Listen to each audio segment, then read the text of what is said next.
예수님의 이름으로 기도하옵나이다. 아멘.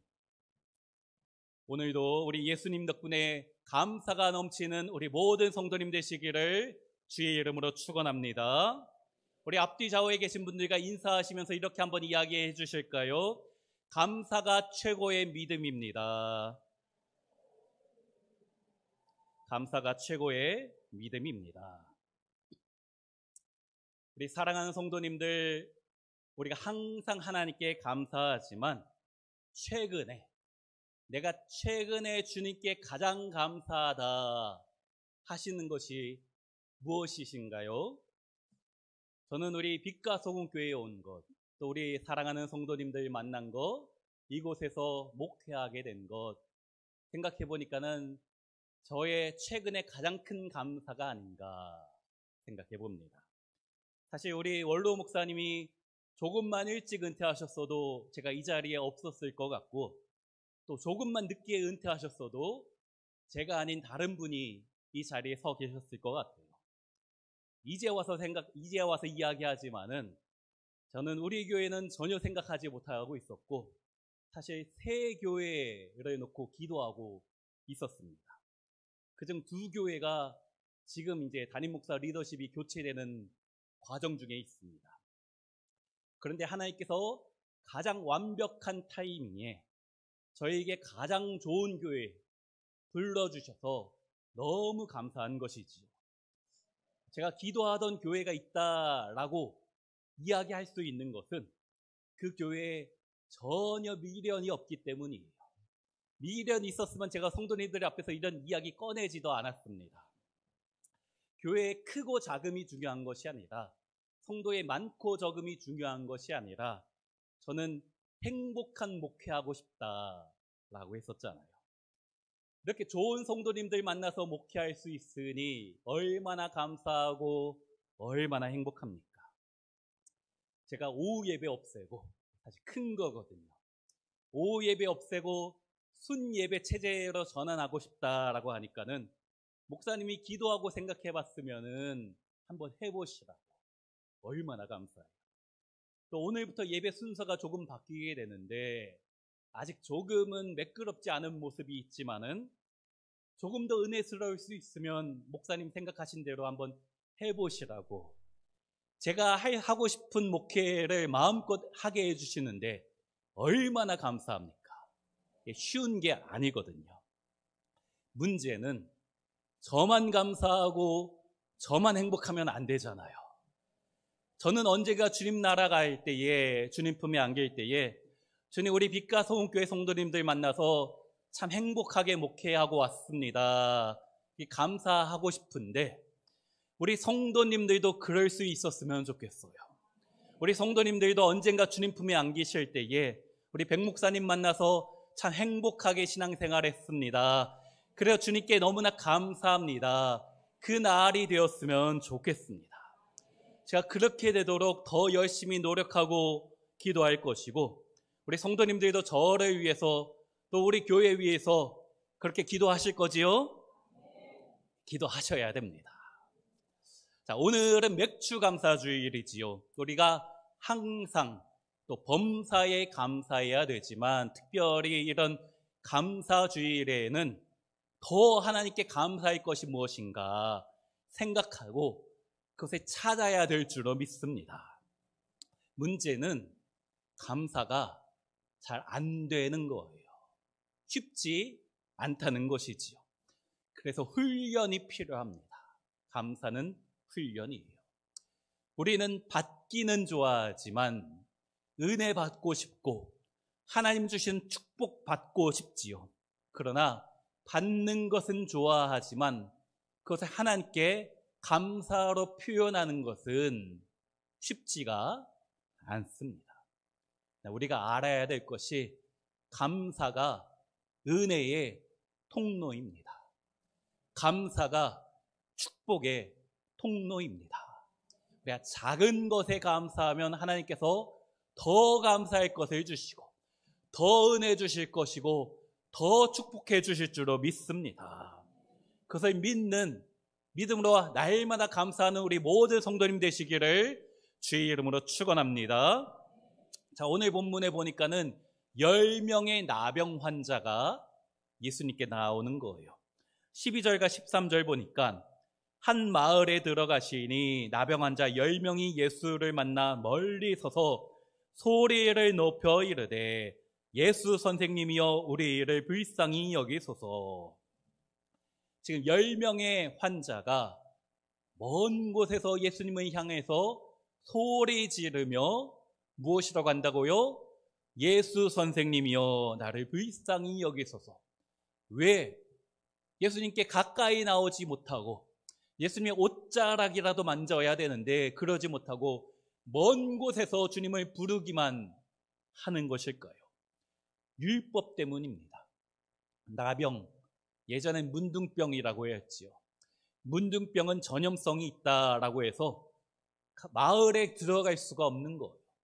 일반 사람과 가까이 갈 수가 없는 것이지. 먼 곳에서 사람이 지나가면은 나는 나병 환자입니다. 윗 입술을 가리고 나병 환자가 여기 있습니다. 소리 질러야 되는 거예요. 그 소리 듣고 피해 가라고 하는 거죠. 그러지 않고 만일 일반 사람이 환자 옆에 지나가게 되면은 그 환자를 돌로 쳐서 죽일 수 있었습니다. 그것이 율법이에요.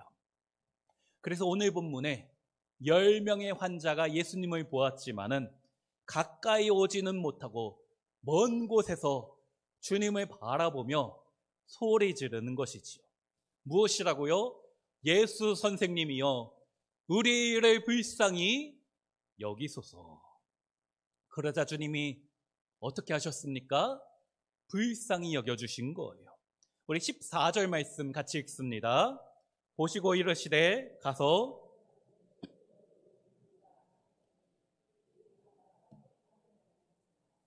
예수님이 불쌍히 여기시고 말씀하시기를 제사장에게 가서 너희 깨끗한 몸을 보이라.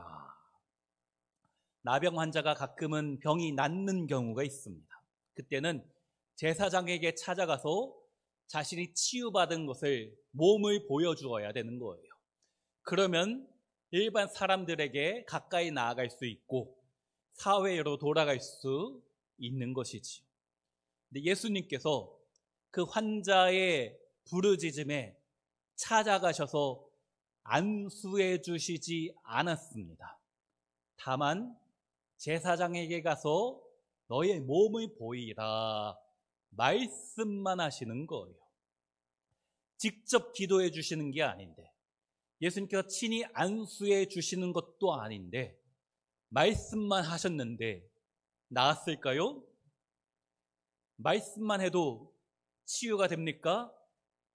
예수님은 하나님이시잖아요. 하나님이 말씀하셨더니 천지가 창조되었던 것처럼 하나님이신 예수님이 말씀만 하시면 치유가 되는 줄로 믿습니다. 우리 예수님은 그런 능력의 주님이시잖아요. 지금도 우리 사랑하는 빛과 송교회 성도님들을 말씀으로 우리 삶 가운데 함께하여 주시고 치유하여 주시고 역사하여 주시는 분인 줄로 믿습니다. 우리 사랑하는 성도님들, 기도가 무엇입니까? 제가 이제 다다음 주부터 주기도문 가지고 8주간 설교하려고 하는데 우리가 더 깊은 영성으로 더 낮은 곳으로 우리 교회는 이제 앞으로 갈 거다라고 하였는데 더 깊은 영성으로 나아가는 첫 번째 가장 중요한 것이 더 감사하는 것이고 그 다음에 해야 되는 것이 더 기도하는 것입니다. 기도 우리가 8주간 살펴보겠지만 딱 한마디만 말하면 주님 나를 불쌍히 여기소서, 나를 도와주소서 하는 것이 기도입니다. 우리 사랑하는 성도님들, 날마다 기도하심으로 주님의 도움을 구하시는 우리 모두 되시기를 축원합니다. 자, 그런데 문제는 은혜 받고 난 이후입니다. 예수님이 도와주신 이후가 중요한 것이에요. 14절 다시 보니까 그들이 가다가 깨끗함을 받은지라. 자, 누가 고침받았습니까? 그들이에요. 한 명이 고침받은 것이 아닙니다. 10명이 다 치유받았어요. 10명이 다 은혜 받았습니다. 누구는 은혜 받고 누구는 은혜 못 받은 것이 아니에요. 누구는 축복받고 누구는 축복받지 못하는 것이 아닙니다. 하나님의 사랑은 차별이 없습니다. 우리 모두에게 미치는 것이 하나님의 은혜이고 축복인 것이지요. 그런데 15절과 16절 말씀 우리 같이 한번 읽어볼까요? 그 중에 한 사람이 자기가 낳은 것을 보고 큰 소리로 하나님께 영광을 돌리며 돌아와 예수의 발 아래에 엎드려 감사하니 그는 사마리아 사람이라. 누구는 은혜 받고 누구는 은혜 못 받은 것이 아니다라고 했죠. 10명이 다 치유받았지만 단 한 명만 예수님께 나와서 감사하다 말하는 거예요. 하나님의 사랑은 동일하지만 그것에 대한 인간의 반응이 동일하지는 않습니다. 감사하는 사람이 있지만 그것이 감사한 것이다 라고 생각 못하는 사람이 더 많은 것이지요. 우리도 마찬가지입니다. 감사 못하는 경우가 더 많아요. 아까 읽은 13절에 이런 표현이 있지요. 소리를 높여 이르되. 10명이 소리를 높여 무엇이라고 했습니까? 예수 선생님이여 나를 불쌍히 여기소. 자, 소리 높였다. 무엇입니까? 통성기도한 것이에요. 예수님께 나와서 통성기도했습니다. 자, 그런데 15절에 보니까는 큰 소리가 나오지요. 이 큰 소리는 누가 있습니까? 한 명이 있어요. 통성 감사하는 거예요. 자, 통성 기도는 들어보셨는데 통성 감사도 들어보셨습니까? 우리가 문제가 생기면 주님께 나와 부르짖잖아요. 통성 기도 하잖아요. 당연히 해야 되는 것입니다. 새벽 예배 안 나오던 성도가 어느 날 갑자기 와서 뜨겁게 기도하면 목회자 마음이 불안해집니다. 경험해 보셨나요? 저분이 평소에 새벽 예배 안 나오시던 분인데 갑자기 나와서 뜨겁게 기도하면은 큰일 났다. 걱정이 되는 거예요. 도대체 무슨 기도 제목이 생겼는가 하는 거지요.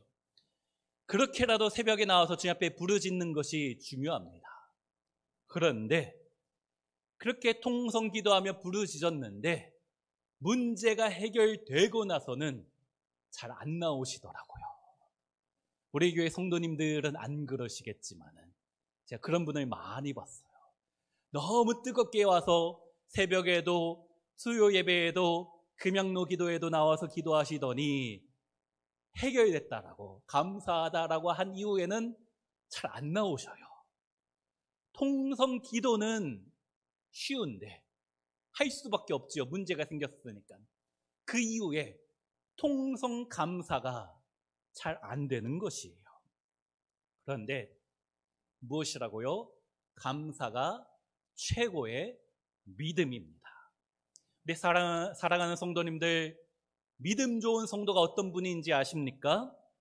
진짜 믿음은 은혜 받고 나서 축복 받고 난 직후에는 사실 알 수가 없어요.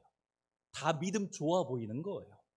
그러나 은혜 받은 이후에 축복이 지나고 나서도 일상에서 하나님께 감사할 수 있는가? 그런 분이 진짜 믿음의 성도입니다. 그것이 범사에 감사하는 것이에요. 하나님이 우리에게 무엇을 해주셨습니까? 최고의 선물인, 최고의 은혜인 구원하여 주시고 자녀 삼아 주시고 천국 백성 되었다라는 최고의 축복 받았기 때문에 우리는 범사에 감사해야 될 줄로 믿습니다. 그렇기 때문에 하나님이 하셨다 인정하는 것이 믿음이에요. 다시요. 하나님이 하셨다라는 것을 믿는 것이 우리의 감사입니다. 우리가 살면서 주님이 내 삶을 인도하고 계시는구나 느끼게 되면 감사할 수 있는 것이지요. 우리 주위에, 우리 바로 옆에 내가 한때는 이 남자 사랑해서, 한때는 이 여자 사랑해서 결혼했는데 살다 보니까 어때요? 아직 결혼을 이제 준비하고 있는 분들에게는 약간 실망될 수도 있지만 마음에 안 들 때가 많잖아요. 저만 그런 것처럼 생각하고 계시는 분들이 있지만 연애 때는 좋았는데 신혼 때는 괜찮았는데 그러나 언젠가부터 마음에 안 들고 괜히 불평이 날 때가, 그래서 결국 왼수가 돼버리는 경우가 있잖아요. 마음에 안 들어도 그냥 참고 사는 거지. 그런데 제가 무엇이라고 했습니까? 믿음은 하나님이 하셨다라는 것을 믿는 것이 믿음이라는 것이에요. 내가 이 사람을 선택하고 내가 사랑하기로 결정하고 내가 결혼해야지 라고 내가 선택하였지만 혹시 나의 선택이다 라고 생각하면 후회되는 것입니다. 내가 선택했으니까 내가 후회가 되는 거예요. 하지만 내가 이 사람을 선택하고 내가 결혼하기로 했지만 물론 나의 선택이지만 나의 선택 가운데 하나님의 크신 계획과 섭리가 있음을 믿는다라면 이 사람은 내 왼수가 아니고 하나님이 나에게 주신 선물이 되는 것입니다. 또 하나님이 나에게 주신 사명이 되는 것이에요. 내가 내 인생의 주인이 되면 감사가 안 됩니다. 후회만 되는 거예요. 내가 그때 이 인간 말고 그때 그 오빠 선택했어야 되는데 후회되는 거지요. 그러나 내가 내 인생의 주체가 아니고 하나님께서 나를 인도하신다라는 것을 믿는다라면은 이 사람을 만나게 하신 것이 주님이구나. 왼수 같은 인간이지만 감사할 수 있는 것이에요. 그래도 도저히 감사가 안 되는데 어떡합니까, 목사님? 하시면요. 왜 하필 이런 인간을 주셨습니까? 하시면은 여전히 감사가 안 된다라면 그것은 여러분의 사명이에요. 사명은 원래 어려운 겁니다. 어쩔 수 없어요. 주님이 여러분에게 기도하라고 주신 사명이기 때문에 그럼에도 불구하고 감사해야 될 줄로 믿습니다. 여러분이 사명 주셔서 그 왼수와 함께 행복한 가정생활을 만들어야 되는 사명이 있는 줄로 믿습니다. 사명은 원래 힘들어요. 그렇습니다. 자, 사명 받았으면 어떻게 해야 됩니까? 사명을 받았으면은 우리가 더 낮은 곳에 가야지요. 먼저 은혜 받은 내가, 먼저 축복받은 내가, 먼저 더 높은 곳에 나아가서 변화산에서 주님을 만난 내가, 더 깊은 영성을 가진 내가 내 왼수 같은 인간에게 더 낮은 자세로 찾아가서 주님의 사랑을 전하며 실천하며 살아야 되는 것이지요. 그래서 감사하는 사람이 사랑도 할 수 있는 것입니다. 우리 16절과 17절 말씀 같이 읽습니다. 예수의 발 아래에 엎드려 감사하니 그는 사마리아 사람이라. 예수께서 대답하여 이르시되 10사람이 다 깨끗함을 받지 아니하였느냐? 그 9은 어디 있느냐? 자, 처음에 10명의 환자가 있었어요. 유대인 9명과 사마리아인 1명이 섞여 있었는데 그때는 아무 문제가 없었습니다. 똑같은 나병 환자였기 때문이지요. 출신 성분이나 출신 지역은 중요하지 않았습니다. 병 걸리기 전에 내가 부자였는지 가난했는지 문제되지 않고 함께 할 수 있었던 것이지요. 이 나병 환자 집단 거주지에서 같이 먹고 같이 자고 같이 생활하는 것이에요. 그러다가 예수님 소문을 듣고 같이 주님께 오늘 본문에서 나온 것입니다. 자, 병원 신방을 참 많이 다녀봤는데 요즘 코로나 이후에는 병원에 들어가기가 쉽지 않은데 코로나 이전에는 제가 1년에 생각해보면 한 1년에 한 30번 이상 병원 신방을 다녔던 것 같아요. 한 번은 제가 어느 권사님이 입원하셔서 신방을 갔는데 그 권사님이 우리 목사님 오셨다고 옆 침상에 있는 그 누군가의 음료수를 저한테 갖다 주는 겁니다. 아니, 우리 권사님 입원한 지 하루 지났는데 언제 본 사이라고 옆에 거를 저한테 주는지, 왜 그럴 수 있는 것입니까? 하루 동안 친해진 거예요. 왜요? 같이 아픈 사이니까. 동병상련을 느낄 수 있는 것이요. 이 9명의 유대인과 1명의 사마리아인, 같이 아프기 때문에 서로 힘내자고, 서로 할 수 있다고, 언젠가 치유받을 수 있다고 격려할 수 있었던 것이죠. 아플 때는 함께 했습니다. 13절 보니까 예수 선생님이여 우리를 불쌍히 여기소서. 누구라고요? 우리입니다. 나만 위해 기도하는 게 아니라 우리를 불쌍히 여기소서 기도할 수 있는 것이에요. 하지만 병이 낫고 나서는 유대인 특유의 선민의식이 발동하는 것입니다. 나는 유대인인데 저런 천박한 사마리아인과 상종할 수 없다고, 저런 더러운 사마리아 인간과는 함께하기 싫다라고 자기들끼리 가버린 것입니다. 이 사마리아인 한 명은 상처받았지요. 아팠을 때는 서로 동질감을 느꼈는데 치유받고 나니까는 버림받은 것이에요. 하지만 그는 자신의 병을 고쳐주신 예수님께 너무 감사해서 혼자서라도 예수님께 찾아와 감사하는 것이지요. 주님이 그를 보시고 물으십니다. 예수께서 대답하여 이르시되 10사람이 다 깨끗함을 받지 아니하였느냐? 그 9은 어디 있느냐? 이 이방인 외에는 하나님께 영광을 돌리러 돌아온 자가 없느냐 하시고, 예수님이 물어보시는 거지요. 나머지 9은 어디 있느냐? 이 말씀에 우리 예수님의 안타까움이 느껴지는 거예요. 은혜 받았는데, 치유 받았는데, 축복 받았는데 그 9이 도대체 어디 있느냐? 주님이 안타까워 하시는 것이지. 자, 교회는 어떤 곳입니까? 교회는 답답한 마음을 가지고 찾아온 이 10명의 나병 환자가 모여 있는 곳이 교회입니다. 우리 성도님들도 절실한 마음으로, 간절한 마음으로 주님 앞에 나오셨잖아요. 하나님, 저에게 이런 문제가 있습니다. 이런 아픔이 있고 이런 간절함이 있습니다. 너무나 답답합니다. 또 의사도 어쩔 수 없는 질병이 나에게 찾아왔습니다. 도저히 해결할 수 없는 문제 주님 앞에 맡겨드립니다.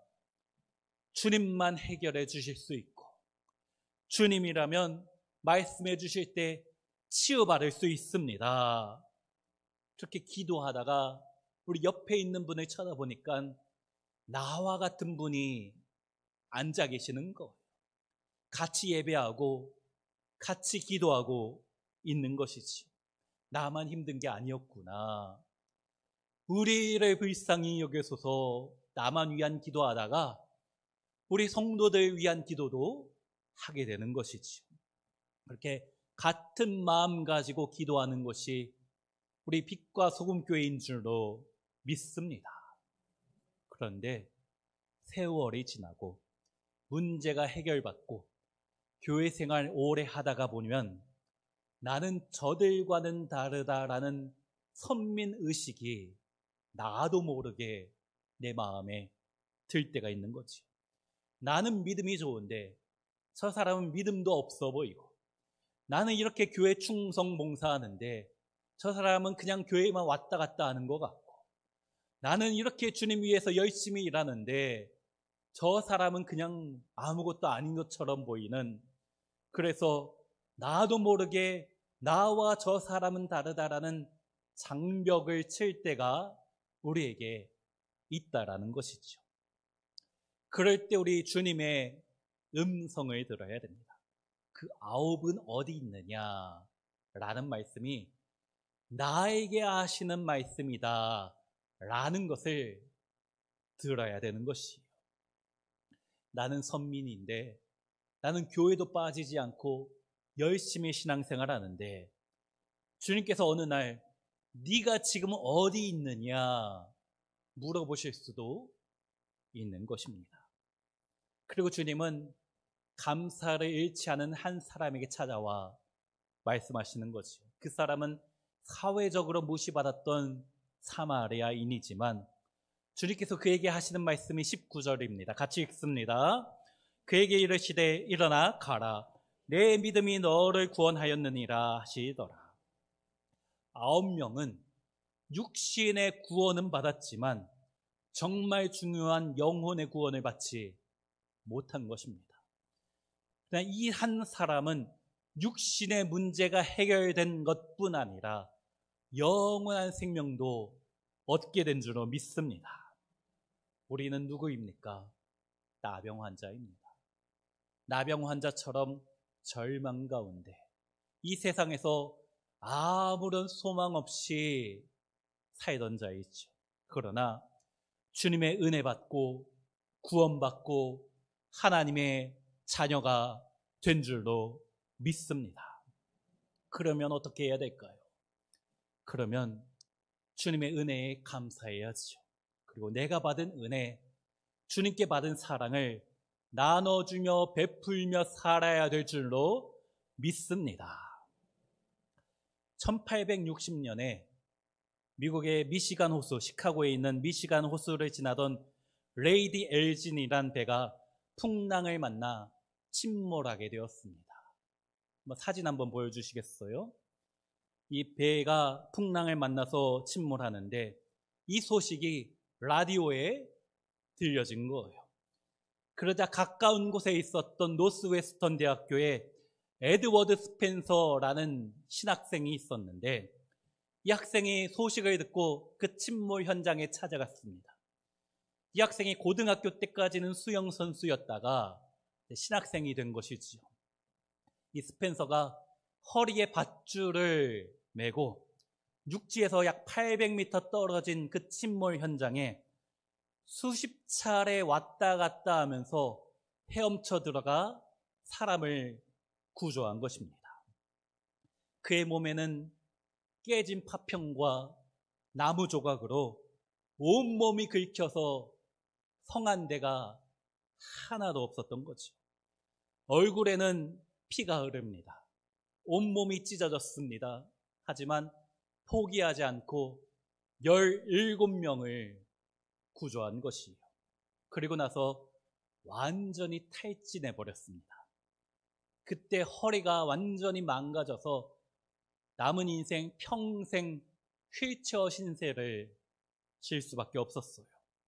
목사가 되고 싶다는 꿈도 포기하고 말았지요.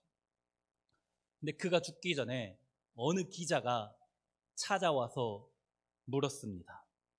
그 비극적인 사건에서 당신이 가장 기억나는 것이 무엇입니까?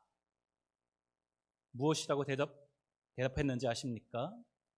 내가 17명을 구조해 뒀는데 단 한 명도 나에게 찾아와서 감사하다고 한 사람이 하나도 없었다. 그게 가장 기억이 남는다라는 거예요. 그가 받은 마음의 상처는 몸의 상처보다 훨씬 컸던 것이지. 그가 죽은 이후에 이 노스웨스턴 대학에서 스펜서의 기념비를 세웠습니다. 에드워드 윌슨 스펜서 1860년에 미시간 호수에서 17명의 생명을 구원한 레이디 엘진호의 히어로, 영웅이다. 이 노스웨스턴 대학에서는 그 사람을 기념하며 이 기념비를 세워줬지만 구원받은 17명 중에 그 누구도 감사하지 않았던 것입니다. 그런데 우리도 그러지는 않습니까? 스펜서가 10시간 동안 온몸이 찢어지면서 그 구조 작업을 하며 생명을 구원한 것처럼 우리 예수님이 십자가에서 몸과 피가 찢어지며 피와 물을 흘리며 우리의 일을 구원해 주셨는데 우리는 문제가 해결됐을 때는 감사하고 내 기도 들어주셨을 때는 감사하고 하나님께서 응답해 주실 때에만 사업에 성공했을 때만 자식이 좋은 대학 갔을 때만 감사하지는 않았습니까? 사랑하는 성도님들, 우리 아까 찬양했잖아요. 내가 누려왔던 모든 것이 당연한 것 아니고 주님의 은혜입니다. 나를 구원하신 하나님, 나에게 생명 주신 하나님 감사합니다. 그것이 우리의 고백이 되어야 될 줄로 믿습니다. 감사가 최고의 믿음입니다. 더 깊은 영성으로 어떻게 시작할 수 있습니까? 더 감사, 더 감사. 그것으로 우리가 나아가야 될 줄로 믿습니다. 그리고 하나님께 감사하다면 이제는 너는 사마리아인이라고, 너는 나와 수준이 다르다, 그렇게 사는 것이 아닙니다. 주님께 감사하면 할수록 더 낮은 곳에 찾아가서 주님의 사랑을 전하며 복음을 전하며 살아야 될 줄로 믿습니다. 우리 성도님들 부르신 사명의 자리에 나아가서 여러분의 가정에, 여러분의 남편과 아내, 또 자녀들, 또 이웃들에게 주님께 받은 감사한 마음 가지고 그 사랑을 전하며 살아가시는 우리 모든 성도님 되시기를 주의 이름으로 축원합니다. 그렇게 살아갈 때 우리 가운데 더 큰 감사가 넘치게 될 줄로 믿습니다. 이제 우리 다 같이 자리에서 일어나서